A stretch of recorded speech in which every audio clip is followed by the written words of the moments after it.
नांदेडमध्ये मोठ्या प्रमाणात मुसळधार पाऊस सुरू आहे। जवळपास 500हून अधिक नागरिक अद्यापही अडकलेले आहेत आणि लष्कराची तुकडी सुद्धा रवाना झाली आहे। सरकारची तयारी कशी? नांदेडमध्ये खूप मोठ्या प्रमाणात पाऊस पडलेला आहे। मी सातत्याने तिथे संपर्कामध्ये आहे।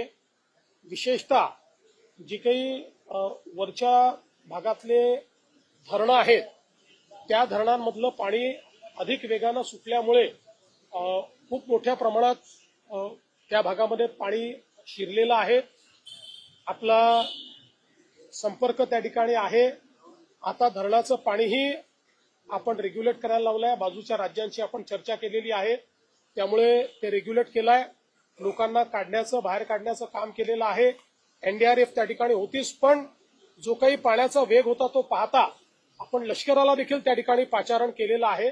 आणि आता जी काही सगळी परिस्थिती आहे ती पूर्णपणे जे काही प्रशासन आहे, प्रशासन योग्य प्रकारे हाताळत आहे।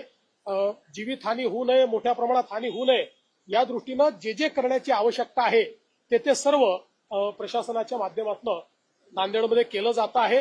मी जिल्हाधिकाऱ्यांना सांगितलेलं आहे की तुम्हाला जी मदत लागेल ती सगळी मदत राज्य सरकार त्या ठिकाणी करेल आणि त्या दृष्टीने त्यांच्याकडनं कुठलीही मागणी आल्यानंतर आम्ही तात्काळ ते करतो।